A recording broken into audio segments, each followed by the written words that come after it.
All right. Buenas noches. Welcome to Trampled Underfoot Podcast. ¿Cómo está? Muy bien. Hoy en Trampled Underfoot Podcast vamos a hablar de cosas extrañas. Me llamo es Mark, and that's it. That's it. Hola, Mark. Que hora es? Other than that, Es hora que. All you have to do is repeat everything backwards. repeat everything backwards. Is that Yeah. the secret? How do you say? If you are asked to repeat something backwards, like sentences and whatnot, it's always been a difficult thing for me. I've never attempted that I can think of. Like, let's say when somebody says to you, "Can we do the tell me the alphabet in reverse." There's people that can go just like that, and it screws my whole thing up. Yeah, I think that's down to memorization. I mean, if you memorize anything, you can reel it off and sound like an absolute genius. Meanwhile, back at the ranch, I'm the elephant man. Do you find me repulsive? Things like that. If you think about it, all you have to do, like you just said, and notice how I'm stealing. Have you ever heard when somebody says, like, "Hey, Bob, I've got this great idea. This is that," and Bob's listening, but not really. And then Bob says, "You know what? I got a great idea." And then he spouts off the same thing. I was about to do that to you. I was gonna say, "You know what? Scrap what Mark said, and then repeat what you said." Exactly, word for word. Word for word. The other day, I saw some videos that we naturally get into in our new found internet life that we all exist in the 21st century. And it was trying to figure out if animals that were taught in the past to communicate with humans actually were communicating and reasoning two different words together to associate a theme, or if they were just wanting food, so they memorized certain movements or whatnot, and they were in the process of that stuff. And there was this ape. I forget what species within the ape thing, but and by the way, while I'm saying ape, I'm doing this, scratching like an ape. Yeah, I caught that. You know what I'm saying? And I didn't do that on purpose, like literally, the association is strong.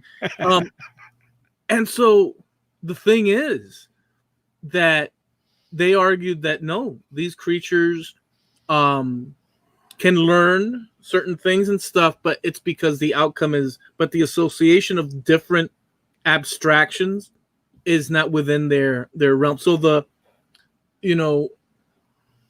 answer to that is still being debated, but they did show quite interesting, there was a dog, last thing I'll say about this, where the dog knew a set of animals, toy animals, and he would go to the other room to fetch those other animals. And then what would happen is that he'd fetch them. And guess what? He would be introduced to a new animal in the room, and they would say it without him knowing and he'd go in and he'd fetch that animal. And like 90% of the time, 99% of the time, he would fetch the animal. He knew all the other animal toys, but when they mentioned fetch this one that didn't sound like all the other ones, he would go and pick the one that didn't sound like. So it led them to think, wow, that's some heavy duty stuff. So, right. It was a word that it was a command to go do something that he was not used to. He knew part of the command. So he went and looked for something that was new to him. Yeah. And this must be right. I'm willing to bet. Is that the conclusion they came to? That's the conclusion. Okay. Which shows some deeper cognitive.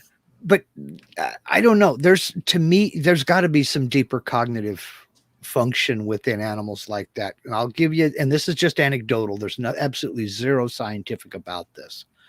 We had a golden retriever. And every time that dog heard a doorbell on TV, ears would pop up. And he got to where he would no longer head for the door, but his ears would pop up. He'd turn and he'd look at the door.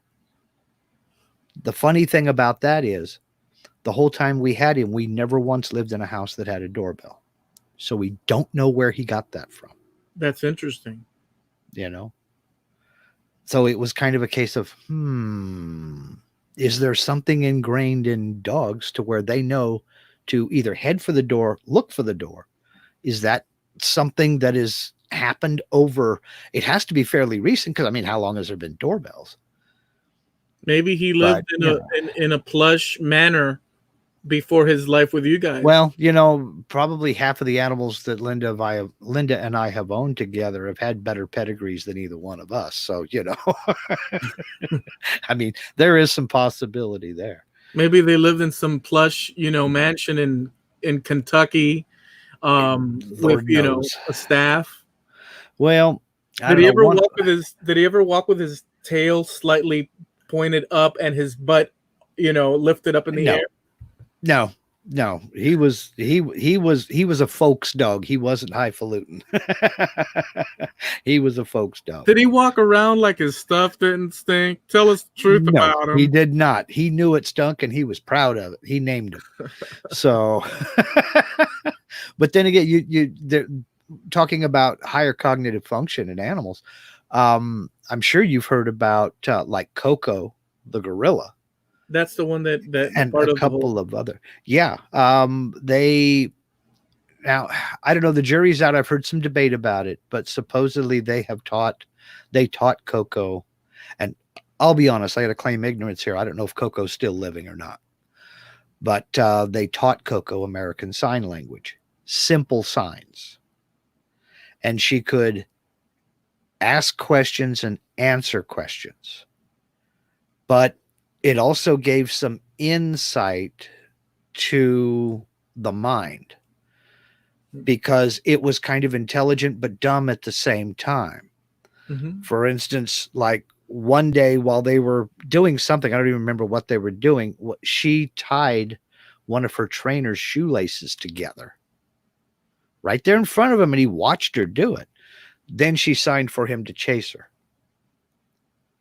So she knew that if he tried to chase her, he wouldn't be able to chase her.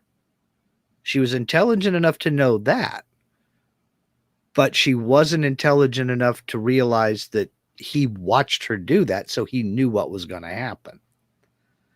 So there was some further process there. They asked her once, name something that's hard. And she said, work and a rock. So she understood that words can have more meanings,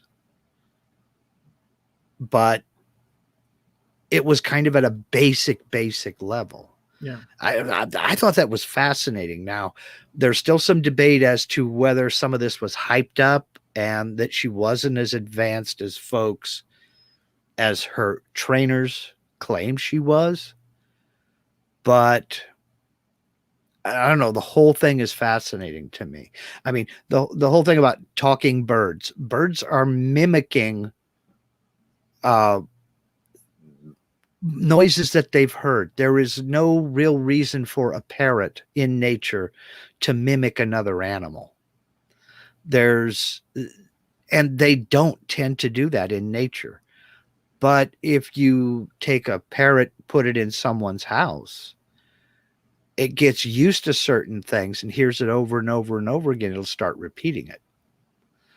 Just anecdotally, I worked with a guy who retired, maybe about a year after I started working at this place. And he had a white cockatoo, like on the TV show Beretta, big, white, gorgeous cockatoo. Well, this guy had a British accent. And he trained this bird when he was outside. He'd put it on a perch over close to the door or close to an open window with the screen there to keep the bird from flying away. And if the phone rang, that bird would scream, "Bert, telephone," with a British accent. That's hilarious. So it recognized the phone was ringing and knew that it was to scream to him Bert, telephone. But it wouldn't do that if the phone wasn't ringing. So there has to be some recognition in there. I was going to say the jury is out still with the Coco thing because they said that a possible argument towards them being swayed by the trainers was that not only were they listening to all this verbal and sign language communication, but they were watching their expressions. And they can pick up a lot. Like dogs pick up a lot from us, from our expressions as well, that we don't realize. So they're very in tune to our demeanor at any given moment of the day. And they said that, this could have swayed Coco because of the enthusiasm of the trainers. But also, they tried putting a mask on so they could train certain, and they found that it wasn't as successful when you had a mask on as well. I believe that's when one of the trainers had the mask on. Yeah. Okay. Yeah, because I know animals will pick up certain signals if they're trained to do so. There was, and this has been years, because I was a young teenager. I wasn't old enough to drive yet anyway. I saw some TV show where a guy had a horse that would count, paw with his feet. Yeah. Apple, what is 3 + 1? And the horse would paw. And when the horse pawed number 4, the guy would move 1 foot and turn around and talk to the reporters. So what they had him do was stand back out of the horse's eyesight and just say the commands, and the horse just kept pawing away. It was reading him moving his foot. That was the signal of the horse to stop pawing on the ground. So you can train certain cues in, and he still did this kind of thing at fairs and what have you, and did his little thing, but they were just kind of looking to see, was this anything real? Because this was serious research they were trying to do. Yeah. But by eliminating his influence and just going with verbal commands, the horse picked up the verbal command. It knew when you add it knew when asked what is whatever plus whatever, it was supposed to paw the ground. And his foot movement would tell it when to stop. The thing about it is that, it's still ongoing as far as research, but Frankie did say, Frankie CNC in woodworking, said that maybe in reference to Coco, I believe it might have been, maybe she didn't know and was being funny, let's say, during those sessions. And there's something to be said also, because us human beings we're very complicated, complex, as we very well know. Just the sheer fact that we're having this conversation is mind-blowing in respect to the whole of nature. We're the only that we're aware of organisms that have this deep, intricate, and sometimes futile, or maybe all of it futile, ability to expand on certain topics that go on and might not even be, it doesn't serve a function for us to survive and get our next meal. It doesn't serve any function other than to feed our brains. And it's something you don't at this level find with animals, but there's something to be said about also the fact that we do have humor and irony, and animals have animals have dispositions, which you can tell they're feeling good, happy, and this and that. So maybe they do have a sense of, I don't want to say irony, but joyful, sort of like, well, I don't know. I've never really looked into it that deeply, and I say this as a dog lover. 99% of my experience with animals has been with dogs. And I am that guy. If you have ever been to a party where people are mingling around, talking, dancing, hooting, hollering, having a good time, there's that one person over in the corner playing with the dog. That's me. I like dogs more than I like people most times. So most of my experience with animals has been with dogs. And you can kind of pick up on, I don't know. I'm treading dangerous ground here. You can kind of sort of, I hesitate to say they have moods, but you can kind of sort of pick up on what's going on. They definitely know fear, because I mean, I've seen two dogs go absolutely nutso in panic over loud noises like fireworks or something like that. Yeah. They definitely know fear. They definitely know contentment. They know happiness and joy. I mean, just pick up a ball and throw it and get them playing and roughhousing and what have you, and wrestling around. They definitely know joy.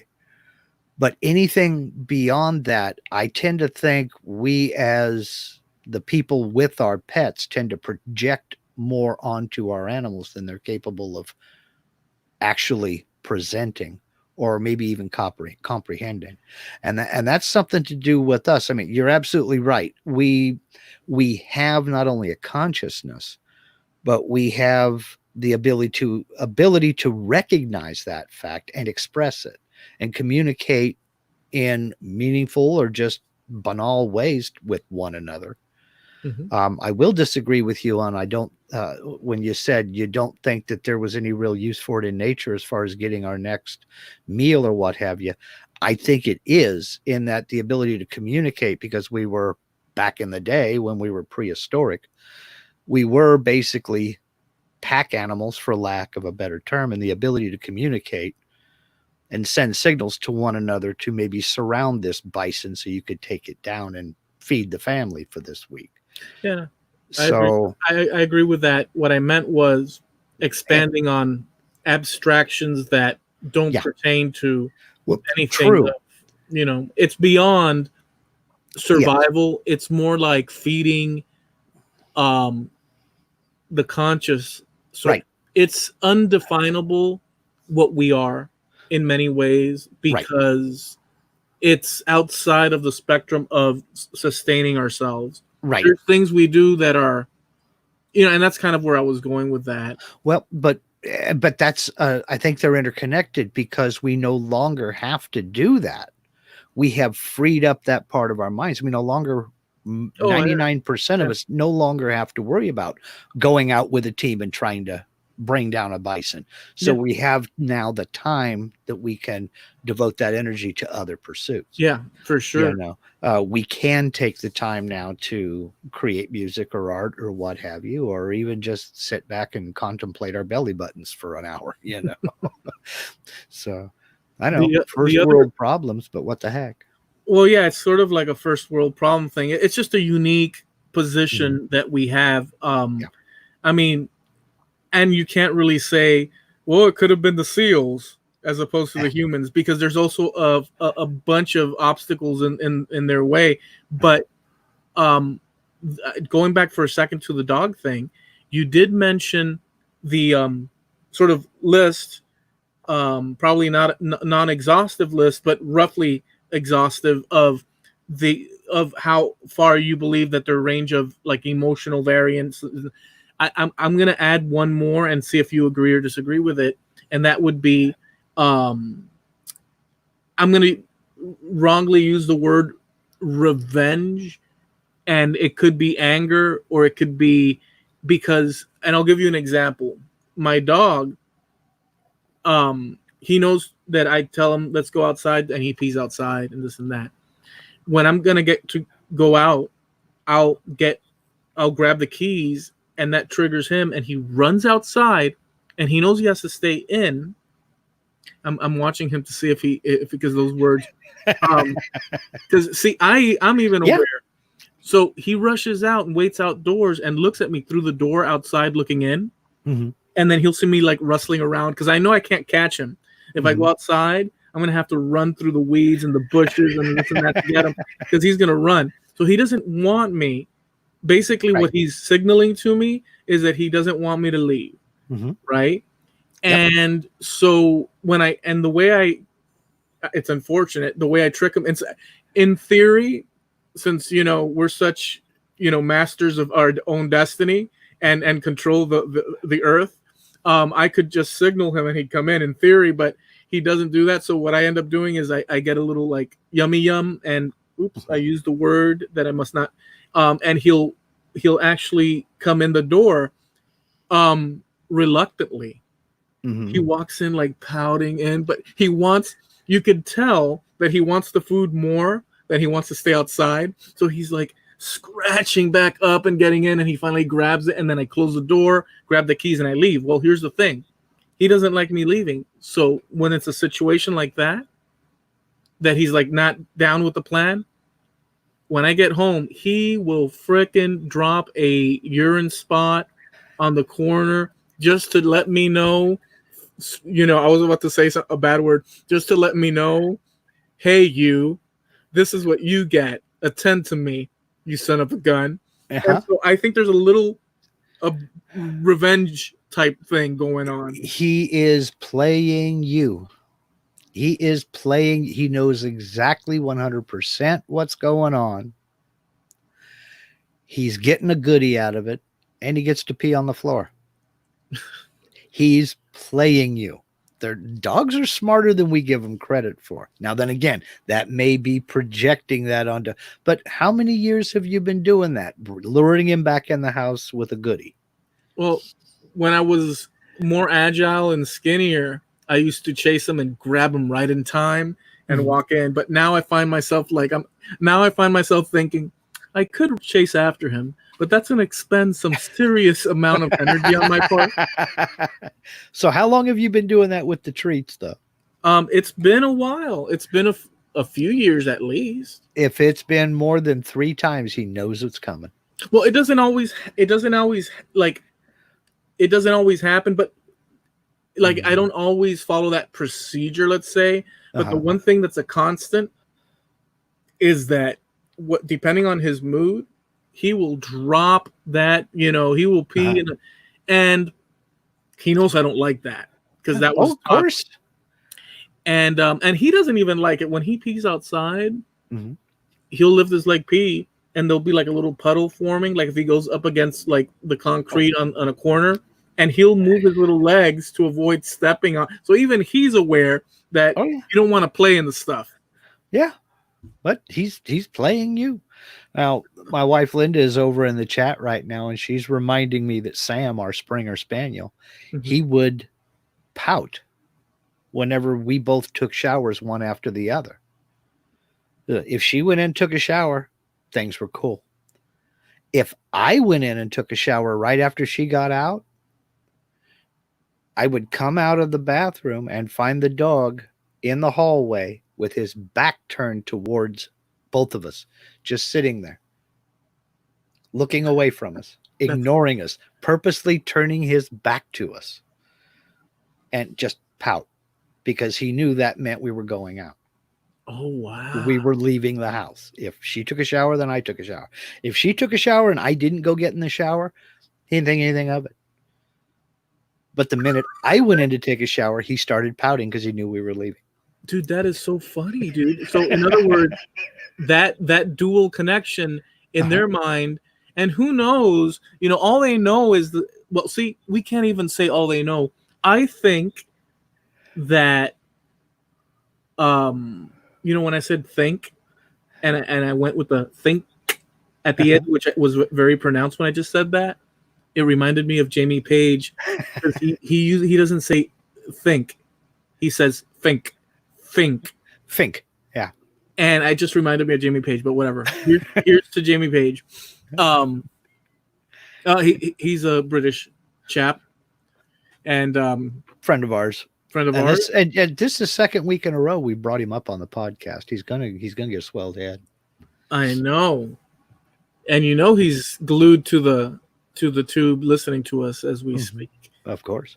So, Jamie Page, think about saying hey. Think about us. Boy, I don't know where I was going to go with that because once Jamie Page was introduced. And just to address a couple of questions out there in the chat, yeah, she did say at the same time, you know what we mean. So, well, I'm not going to lie. Who asked you that? Oh, Jim Dockerel. So you know where that's coming from. Well, I'm not gonna sit here and lie.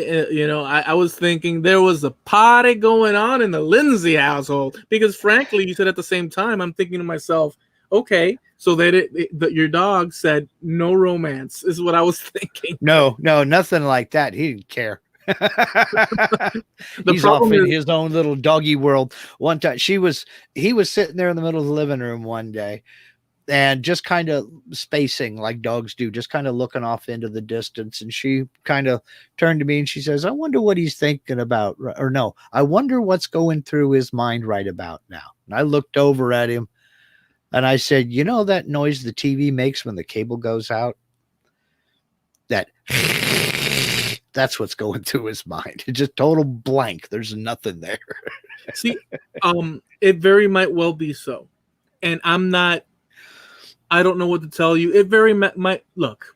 We do tend to, because okay, I'll tell you this: when you look at a monkey, ape, etc. Mhm. My goodness, dude, and I've been close up to them, like worked, where the guy owned, and the faces, the expression, it's just so human. Mm-hmm. Well, they're our closest relatives in the animal kingdom. I mean, certain apes, not all of them, but yeah, definitely.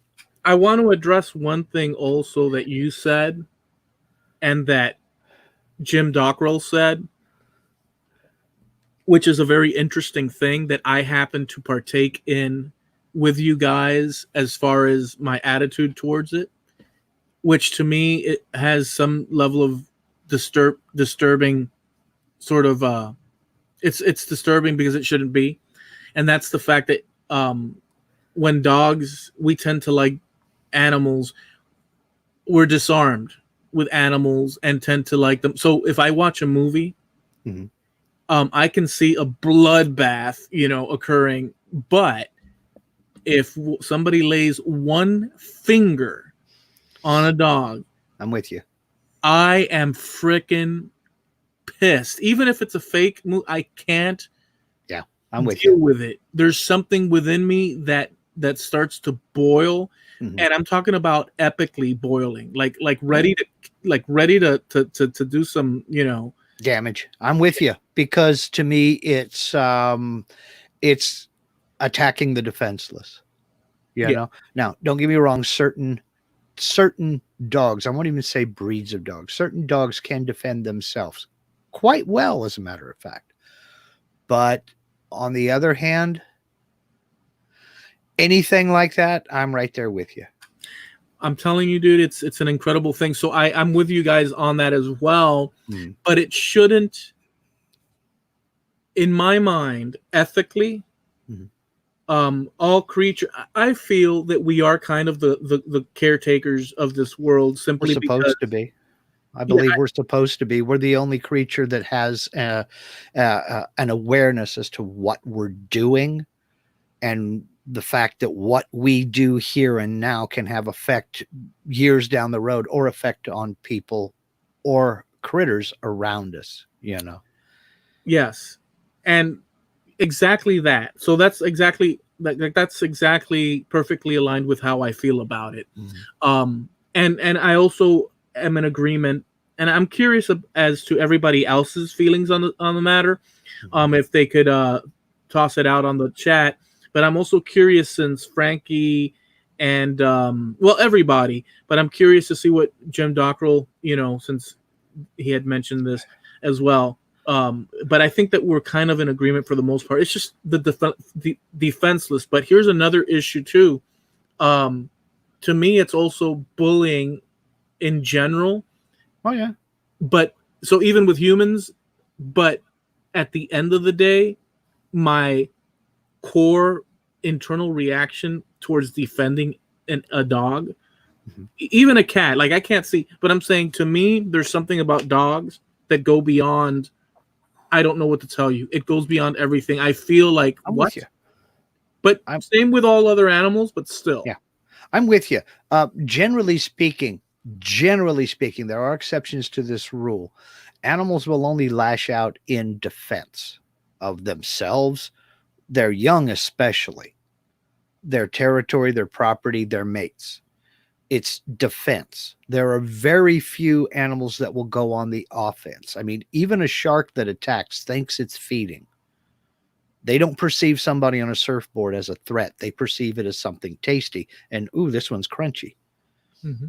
You know, oh, great, this one's in a bikini. That's less of a wrapper. If you put a surfboard on top as well, it's almost like a little sandwich. Yeah, it's a fiberglass sandwich. So,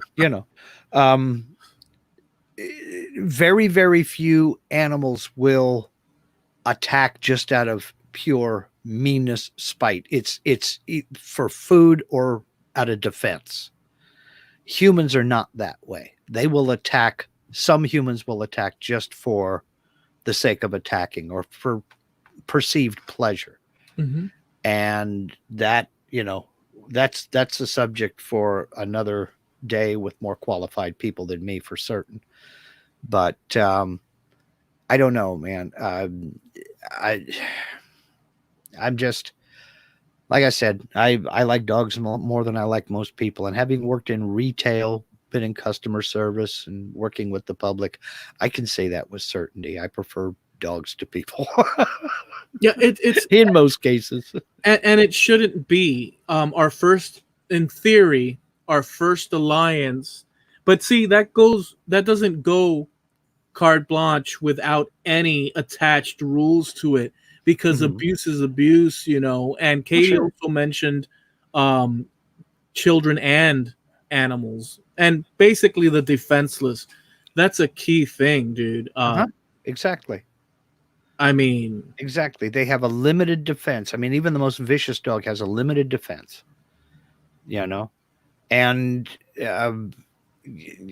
I don't know. To me, I can't think of anything more repugnant than to, as you were saying, bully something like that. I can't think of anything more repugnant. To me, I think you have reneged on the terms of service agreement you've made with the human race.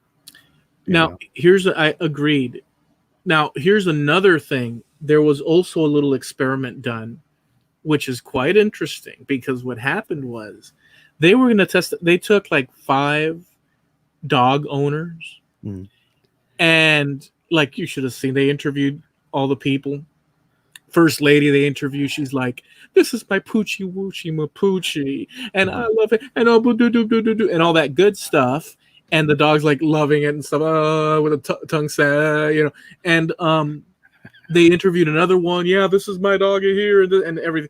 And the experiment was that they're going to test out a fake intruder coming in.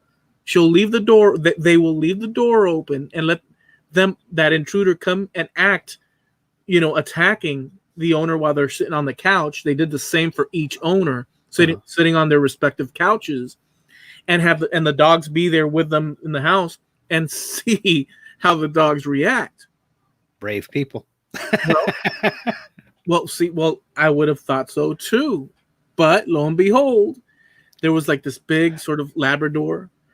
The person came in wearing black with like the gloves and stuff, like the arm protection, and he came up to the woman going, like, all that stuff, and and the dog saw that. He looked, turned around, tail tucked right up between his legs, and walked his butt on out. Gone. Gone. The other one did the same thing. It was like another type of dog, and that dog saw that, sniffed, and saw the movement, and booked. The other one, but out of all of them, there was a little Chihuahua. Oh, they're vicious. With another, they went at the guy, and they're like little microscopic little things. And I saw that, I was like, what? They're like little microscopic little rodents. They were going at it, and they interviewed all the people, and the lady that the dog didn't help her, she said, "You didn't protect me, this and that." And the dog like, so that's it. He doesn't, So it's a funny thing, how much can they really protect us? Like, what would my dog do? What would your guys' dogs do? Well, I have firsthand knowledge on this. About I guess it's been about 4 or 5 years ago now. I was out on the deck one night. I was uh, during one of my little binges of tracking the International Space Station, and I let the dog out.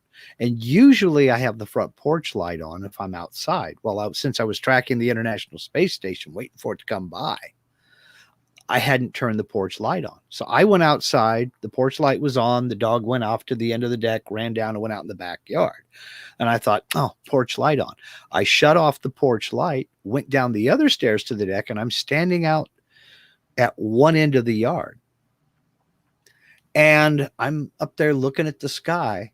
And all of a sudden, our dog comes around the deck and he sees the silhouette standing there. No porch light on. He couldn't tell it was me. Yeah. And I stopped and I looked down at him, and he just froze and stood there. And I looked down at him. All of a sudden I heard, "Rrr," and this dog came at me. And I said, "Chase." And when he heard his name and heard my voice, it was fine. He started jumping around and, oh my God, it was you. Oh, it was you. I didn't know it was you. Did you know it was you? I didn't know it was you. Just jumping around. Oh my God. But he was coming after me. That's crazy. But the weird thing about this is we had this dog for like 12 years. Yeah. I heard him bark maybe 4 times, and that was one of them. And I swear to God, the hair on my neck stood up because, like, he's serious. He's open for business, and he's bringing the whole team. Amazing. But the minute I said his name and he heard my voice, it immediately shut off. Then he was back to his old goofy self. Oh man, that was you. I didn't know it was you. That kind of thing. That's an incredible thing. I mean, their olfactory sense. So, like, is said and mentioned that they lead with their noses, and we have, a lot to justify that with. Mm-hmm. But they can identify us, they say, with the scent that we have. And I don't know if there's certain movies where, like, there's aliens and stuff like that, and humans are particularly gross to these aliens, let's say, because they smell like humans. It's horrible and stuff. And these dogs are, as opposed to being disgusted, they love the smell, because it's like, that's my comfort, so they know us through smell as well. I mean, I wonder how well do they, because they live their whole life observing us, not communicating outward. How much it's an amazing thing. I'll end, unless you have something else to add, but I'll end with this one thing. There was one thing, one of these tests where they went to the jungle and they put these huge mirrors. Yes. In the jungle. You saw that one with the I've seen a couple of the videos. Yes. Well, this one was with like apes and stuff, or gorillas. And they wanted to see what gorillas would do in the wild with. And so they explained that typically in the wild, they would see their images faded sort of in streams and along with other apes and stuff. So they would have these, but when those mirrors with such clear reflective, properties, the males were not liking it. So they'd spend a long time, sort of like showing off their like toughness in front of the mirror, but every movement that they made, the image would make right back to them. So it was like if they couldn't correlate that it's them, it's like, man, this guy that I'm fighting with right now, he knows me so well. Who knows what well, the funny bit is that the female apes or gorillas, they and the rest of the pack or whatever, eventually most of them would accept it, but the ladies would sit and observe themselves. And like one of the shots is one of them like bending over, looking at their butt and really examining. So the females made the connection that it was them. Yeah. But the male didn't. Faster and easier. Okay. Now, because I know they just put these mirrors out there and had cameras set up and everything that were motion activated, I'm guessing, or they had people in some real good blinds, one or the other. Yeah. Because there were other animals that came up and interacted with the mirrors. There were big cats and things like that. But Yeah, that's I've seen a few of the videos, and you're right. I mean, the males would get all aggressive with it and, take off and to Yeah. the side Yeah. and then come running back with something and throw it at the mirror, Yeah. you know. But it's like, what do you do if you don't have the knowledge of that Yeah. and it's copying everything you're throwing at it? Like, Yeah. if I flex my chest muscles, it's doing the same It's thing. doing This guy's exactly the brilliant. same thing. This Yeah. guy's trying to knock my stuff off of the food chain. That's it. It's like, it's an insane Mhm. thing to watch. Mhm. Just insane, dude. But yeah, I found it interesting. Yeah. So anything else before we close this section, or? Oh wow. No, I got nothing else. We've been on for only been on for 40 minutes, so we're good. Well, But, we didn't even know we were going to talk about this now, did no, we? we didn't. It's kind of the way we do things here at the Trampled Underfoot Podcast. Jim had mentioned earlier, and it kind of went by, and I wasn't able to comment on it at the time. We were talking about moose and rut can be real aggressive, and that they've been known to attack trees, which are not a threat. But again, you're talking about a certain circumstance where they are pumped full of testosterone. Number one, it is the rut, and to them, that's defense. That's not I think I'm going to go attack that tree over there. It's there's a perceived threat there, and it's also a display to attempt to show dominance, to kind of run off any other males who may be vying for the same female. Yeah. That's I don't know. I don't get me wrong. I know moose can tear some stuff up, to include people. I mean, they're 6-7 foot tall at the shoulder. No thanks. I'm not messing with one. Yeah, they're extremely aggressive. And that leads me to another thing, is we have got to stop putting human characteristics onto these animals. This is not Bambi. They don't get along in the woods like we're seeing on TV. It's called the wild for a reason. Animals are frightened. They're petrified. Every day is a struggle to get enough food to survive without becoming the food of something else that's trying to prey upon you. So they're cold. They're scared. They're looking for shelter. They're looking for food without being eaten themselves. Yeah. It's not, the lion doesn't lay down with the lamb unless he's brought a good stock of mint jelly. It really is eat or be eaten. So we got to stop projecting human characteristics onto animals. It's just not so. Yeah. And one other warning, while in Florida, don't think you can walk your dogs along docks in freshwater areas and be carefree. Don't do that. No. Leave your dog home. I mean, walk them, but when you're around the dock area, don't do that. Yeah. So I have a couple of breaking off the segment into this new thing. Okay. A interesting all-time firsts, or amazing, you could say inspiring and stuff like that, firsts in the world, let's say. Okay. And some of them will be that you guys know them, absolutely. Others maybe you might not. And as always with these little sections, it's a little back and forth just to see what folks think and what your reactions are, Mark. So if you're good for that, we can go ahead and start. Okay, ready when you are. Okay, first telephone call ever. Do you know? First telephone call ever. What were the words spoken? I've heard. Okay, this may be apocryphal. I don't know if it's established fact, but from everything I was taught since I was a kid, it was, "Watson, come here, I need you." Interesting. The quote is, "Mr. Watson, come here." Was it? Okay. And that was, and I get them confused all the time, Bell, right? Alexander Graham Bell. And that was Alexander Graham Bell, Okay. March 10th, 1876. And that is amazing, to be honest with you. Yep. 1876. Yep. I'll tell you what, that's a long time ago.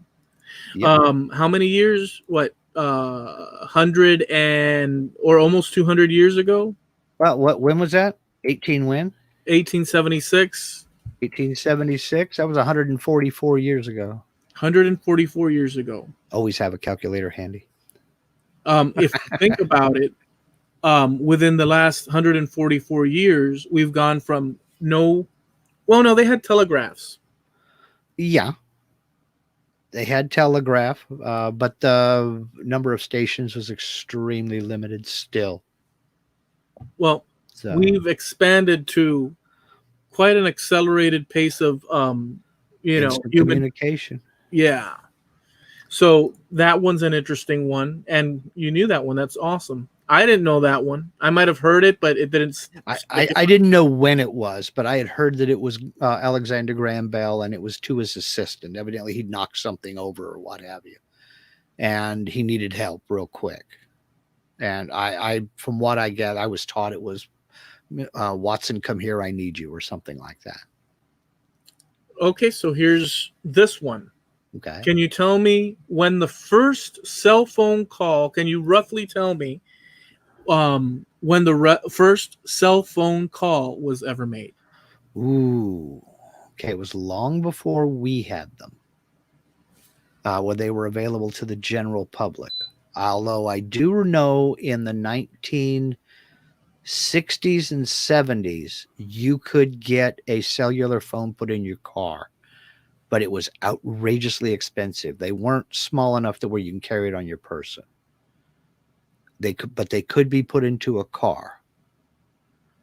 I'm gonna say, knowing how Bell Labs was, I'm gonna say sometime in the 1950s, maybe the late 40s. But I don't have a year. Okay. April 3rd, 1973. Really? On this date, Motorola employee Martin Cooper made the first cell phone call standing outside in Manhattan to a colleague in New Jersey. Okay. And his immortal first words were, "I'm ringing you just to see if my call sounds good at your end." Okay. Then I guess they didn't consider car phones to be cellular. But I know maybe okay, maybe they weren't. It wasn't cellular technology. I really thought it was earlier than that. Here's the next one. Okay. What was the first microwaved food? Candy bar. A chocolate bar. I know the story of this. It was during I want to say the 40s when they were developing radar transmitters, I want to say. And one of the guys working on it had a chocolate bar in his pocket, in his jacket pocket. And he found that as he was standing real close to this beam coming from the magnetron, it melted the chocolate bar in his pocket. So I don't know if you count that as being cooked or what. Well, it sure as heck was cooked, but let me read the thing to you. Okay. And you're good with the timeline and a lot of the facts that you laid out. So on October 8th, 1945, Raytheon patented the first microwave cooking oven. And they revealed that their engineer, Percy Spencer, had first discovered the heating powers of microwaves when he was working with them in the lab and accidentally melted a candy bar in his pocket. Yep. And then he tested out officially on the first ever microwave food, popcorn. Popcorn. Okay. So see, you're right. Microwave popcorn was been a thing since the 40s. So that kind of takes away one more of those get off my lawn things that I can't do anymore. Microwave popcorn's been around since the 40s. He also tested an egg and it exploded in his face, and then no, he didn't stir it. Stir the yolk, dude. Take it out of the shell. Stir the yolk. I also know that the Chrysler Town and Country station wagons made after World War II, the way they got the real wood paneling to fit the curves was it was heated up in a microwave oven, and then it was bent to match the shape. Interesting. So nice. All right, so let's go to, here's one. Do you know the story of the first person to walk all around the world? No. And you could see why this could be a problem, right? Oh, yeah. Yeah. Well, I can see it too. That's why I'm going to read what it says. Let's find out. Okay. So on October 5th, 1974, Dave Huntz walked back to Waseca, Minnesota, Okay. from the west after having walked out of it from the east nearly 4 months earlier. He did not get lost on the way to the gas station to get beer. Instead, he became the first verified person to walk all the way around the earth on foot. Yes, that's minus the oceans. Oh, okay. Okay. Well, yeah, I figured he would have to take a boat, but I didn't know, did he walk around the decks of the boat while it was steaming across or what? Yeah. Okay. Yeah, well, they kind of tried to trick us there with the little thing, right? But that's cool. How about this one? First television sitcom you never heard of. First television sitcom? Yeah. You never heard of. Oh boy. I see now. I don't know. Old time radio blurs with television, and I really don't know when that crossover was made. I know a few tried to cross over into TV from radio and weren't very successful. I don't know. I'm going to say Fibber McGee and Molly. I don't know. I really don't know. Okay, so I'll just throw this out because I don't know either. We're just reading. We're all, unless you know it already. People have been, this is what it reads. People have been chuckling along to laugh tracks and the crazy antics of actors on TV pretty much as long as there has been televisions. Right. Sitcom Pinwright's Progress debuted on November 29th, 1946 on the BBC and chronicled the adventures of the smallest store in the world. The first episode was about proprietor. Pinwright is his pretty daughter and his arch nemesis, along with his helpful staff, who only made things worse. So it was a British sitcom. Now, you see, I would not have thought that. I would have thought that would have been an American thing because I didn't know. Now, when was that? That was 19... It was November 29th, 1946. 46? Yes. Okay, so it was post-war, but that was pretty close to the end of the war. I wouldn't have thought that they would have recouped everything and got back to normal, or as close to normal as you can get, that soon. I mean, and I to be honest, I really didn't know that by 46 they even had television. In England? I thought they were still on radio until like 48 or 49. That's when we started with it, like in the late 40s. Well, no, there was some crossing over too. We started around 1946 as well. But I didn't realize that they had started it that early. I thought they were a couple of years after we started it, just kind of as an experimental thing because nobody was sure if this television thing was going to be worth the ding dong. Yeah, it lasted for a few generations. Yeah, so far. And I'm saying that, with the knowledge that we now have, what we call internet, which frankly, way better. But then again, on demand. This one, you all will probably, I'm assuming no, but First animal in space. Was a fruit fly. What? Went up in an American V-2 rocket shortly after the war. It was almost zero payload, and they could study the effects. Now, the Russians sent up a dog That's what I'm that getting at. Because this is that, a fruit fly. that they called Laika, which actually means dog. It wasn't the dog's name, just Laika means dog.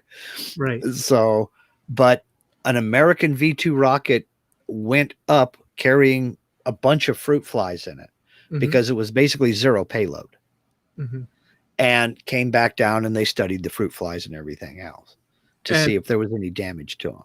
And they were still fruit flies. They were still fruit flies. They didn't, get any kind of a radiation poisoning or anything like that, and everything was cool. And then the Russians beat us with the dog.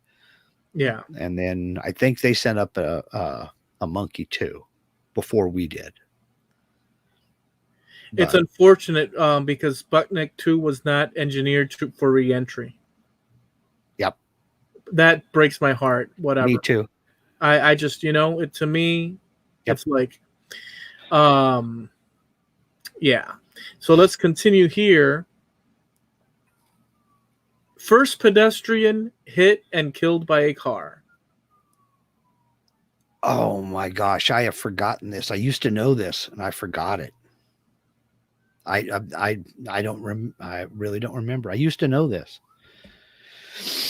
So I'm gonna read the basic thing. So it was Bridget Driscoll when she was struck down by a demonstration car on August 17th, 1896. The car was traveling at 4 miles per hour, which makes it even harder to understand how the tragedy happened. The coroner said he hoped such a thing would never happen again. Well, nope, sorry. And 4 miles per hour, dude? Yeah. But, if wheels are rolling over you, it doesn't matter how fast they're going. It probably makes it worse. Well, not that much worse. It's probably just as bad. Yeah. Oh, my goodness. It's definitely worse. So. Well, yeah, you're right. Likewise, first text message ever. Can you give me a decade? Or specific? Text message? I'm going to... 90s? Yeah, it's 90s, and it was on December 3rd, 1992, and it was Neil Papworth. And he said, let me see. To thank Patworth, to thank for your cramped fingers on December, he was working on and it read Merry Christmas. Merry Christmas. Okay. Yeah. Interesting. I know the first email was sent in the 1970s. And the first email message was LOG. It was going to be login. But after LOG, the computer crashed. But that was sent. It was sent and received by the other computer. I'm going to switch things over if you'd like, or are we... Well, I have two firsts for you. Okay, cool. To see if you know. Well, I'm not going to know. Okay. The first person to fly in Australia. I was going to say Crocodile Dundee, but I skipped it. Let me give you a hint. He was not an Australian, and he purposely went to Australia knowing that nobody had ever flown there. They shipped an airplane over. He was on the boat with the airplane. They assembled it, and he flew it to be the first person to ever fly in Australia. So it was probably the first person that flew around the world, and that would have been the guy. The name started with an L, I think. It was not Lindbergh, no, and Lindbergh. He was the first to fly solo across the Atlantic. Could it be that lady Amelia Earhart? Earhart? No. It's nobody that you would associate with aviation at all. You would never Perfect. even, huh? Perfect. I got it. Okay. Um, that guy that was a rich billionaire.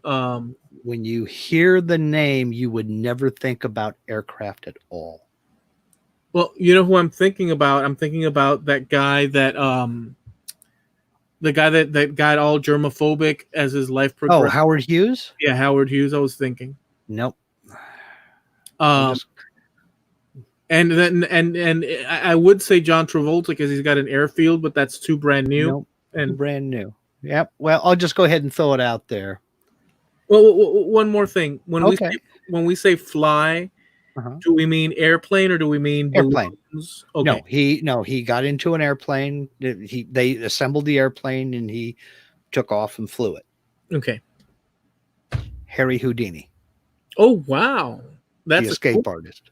And Nice. and he did it just because he was always a guy. He was all about the spectacle. He wanted to get his name out there. He was the showman, and he knew that nobody had ever flown in Australia before, so he wanted to be the one to do it.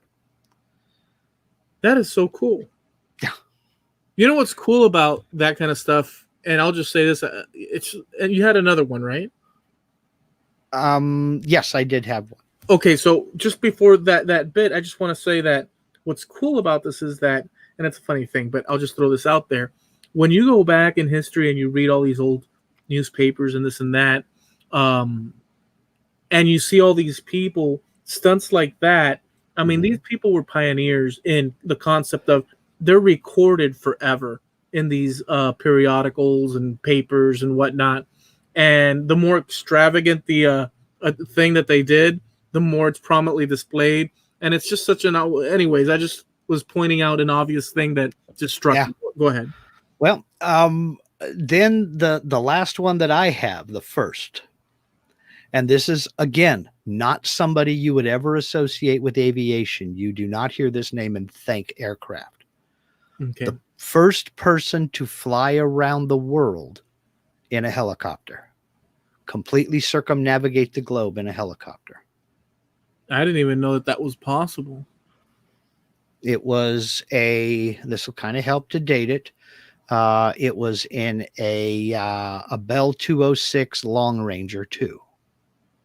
I don't know why in my mind I'm thinking Charlton Heston. No. No. But it is a name folks would know. And when I say it, you're going to go, what? But the around the world flight was done in 1982.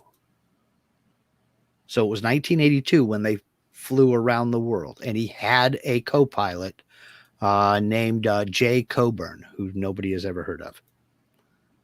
Oh, man. I don't know why I'm thinking the dude that did the $6 Million Man.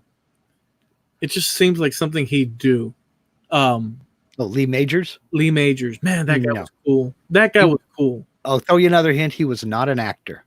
Well, I appreciate that because I was going in the wrong direction now, wasn't I? He was not an actor, but we would know him. Oh, you'd know his name in an instant. In an instant? Yes. When I say the name, you're just going to, what? Gosh. I'm going to go ahead and not drag it on and just say, hit us with it. You ready? Yeah. Well. Ross Perot. Holy smokes. Wow. Ross Perot in 1982 with his co-pilot Jay Coburn flew the Bell 206 L1 Long Ranger 2, the Spirit of Texas. They were the first people to fly completely around the world in a helicopter. That's got to be insane. Yeah. Right? And when you think of, are you kidding me? Him? And I'm still stuck on the helicopter going around the world because I can totally understand, long distances and whatnot. I can totally, but yeah, when you're going over oceans. Well, there's a lot of refueling flights, refueling stops, believe me. But while you're flying. Well, no, it's okay. I don't think they did midair refueling. To see a helicopter refuel in midair Is impossible. is rare. No, it's possible. It's done, but it's done only. It's rare. I mean, it's got to be a super, super, super emergency. How do you do Because, that? How would you even do that? They have a long probe that sticks out outside of the rotor disc. It's called. Mm-hmm. And the aircraft, that's what I'm used to calling helicopters, is aircraft. That's blame the Army. The helicopter is flying just as fast as it can go. Mm-hmm. And they have a KC-135 air tanker with the drogue chute on the hose and everything that comes down, and it makes that connection and it refuels them. But the aircraft is going, the helicopter is going as fast as it can go, and the tanker is just above stall speed. If it goes any slower, it's going to fall out of the sky. So that's one reason. The other reason is a little bit of turbulence or a problem, and that rotor disc can dip down, and that main rotor will cut the hose or cut the fuel probe off. Gotcha. And that's you can find videos on YouTube of that actually happening, of cutting that probe off. So it's very rarely done. How about parachuting out of a helicopter? There are a couple of models of helicopter that the pilot can eject from. And basically what they do is when you arm the ejector seat, flip the switch a few seconds, like, a half second before the seat actually blows out of there, explosive bolts go off and the rotors go away. So That's it just blows them away and blows them back. So you are committed. There ain't no change in your mind. Then right. you pull it, the rotors blow away, and then up you go out of there. But there's only a couple of models that will do that. It's just basically, if you get hit to the point where you're going to crash land, you're going to crash. And that's just all there is to it.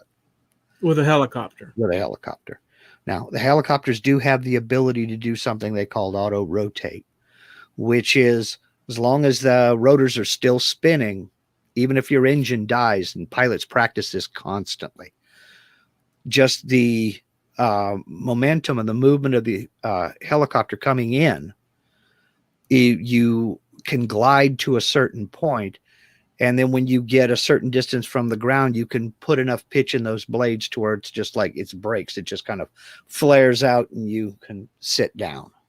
Really? Or do a running landing or something like that. They call it a running landing, where you just kind of skidding along. Highly dangerous. Yeah, but it's something they train for. I mean, you spend enough time in Army aviation, helicopter pilots will tell you stories about when you fly, you have two control sticks. One of them is called the collective pitch, and you're supposed to have your hand on that the entire time. Well, the throttle is also right there on that lever, right next to you. And it's a twist throttle like on a motorcycle. But you flip it around and it stays there. You spin it around, you get the right engine RPM and everything else, and it stays there. You're supposed to keep your hand on that at all times. Pilots will tell you stories about being in flight school, and if they took their hand off of that, the instructor pilot would reach over and roll the throttle down. Then you had to go into your auto rotation and recover from that. Gotcha. So it's something they train for, something they practice for, because it'll save your life. But well, I would be remiss if we didn't mention that we have a website, and it's called Trampled Underfoot Podcast.com, and you can catch all our previous episodes on there. There's a button called the Wayback Machine, and we go live every Tuesday, 9:30 Eastern, 6:30 Pacific time, and we do also have a Facebook page, but we go live. See, now I missed the cue. See, you were doing great. Oh, I'm sorry. You were doing great. I missed the cue because I went to Facebook. You led it to me. You gave it. You set it up, and I spiked it into the net. I didn't get it over the net. So we also see. I'll take care of this in the edit, which means this is going to be in there now because I won't edit it out. Right. We also have a YouTube channel, which is where we record these episodes at the aforementioned 6:30 Pacific, 9:30 Eastern every Tuesday night. Go to the mighty YouTubes, look up Trampled Underfoot Podcast. That's us. Give us a subscribe. Come join us on Tuesday evenings for all the fun. And then you can go over and check out our Facebook page. That's Trampled Underfoot Podcast on Facebook. Give us a like. Make a show suggestion. Tell us what we got right. Tell us what we got wrong. Tell us what we need to work on. And just tell us how much you like our hair. Isn't this cool? That's Trampled Underfoot Podcast on Facebook. That's right. And we also want to thank our sponsor, Steve Nealon from Harneal Media, where you can get your website up and running at the best prices in town. And it's a personal, up-close service that you won't find with the bigger names. Steve will work with you, so check out harnealmedia.com. And so that kind of wraps it up for. I mean, we did have a whole, section of stuff planned, but I think we covered some interesting ground today. We covered some very interesting ground, and I just want to say on a personal note, I normally don't do this and call attention, but I saw her out there in the chat, and I think she's still hanging around. As we record this, it's March 3rd. Tomorrow is my wife Linda and my 32nd wedding anniversary. Well, so I wanted to say happy anniversary to you, sweetheart. I know she's just down the hallway, but I got no problem making it public. What the heck? That's beautiful, dude. I mean, plus you're forever memorializing it. Oh, yeah. Boy, I just ruined that. No. You didn't ruin a ding-dong thing. I mean, it's for sharing with friends. 32 years, and I know her sister, Janet, is listening because she listens to us. And I just wanted to say, you was wrong, sis. It did last. Oh, she was dead set against us getting married. That's another subject for another day. So on the next episode, we could talk about love and life. Meanwhile, at the edge of town, Aunt Martha is lying in a ditch at the side of the road. Which that reminds me, I've been toying with the idea of that we've kept under wraps and stuff, and that's actually amongst us. But I want to ponder the a little audio, what you call novella / radio, radio play. Yeah, we'll touch on that as we go. But in any event, thank you guys for hanging out with us. And anything else, Mark? Nope, that'll do it. That'll do it for me. Well, on behalf of myself and Mark, Lindsay, and the rest of the staff at Trampled Underfoot Podcast. You know who you are. You know who you are. We'll catch you guys next week. Take care, y'all. Have a good one. And thank you.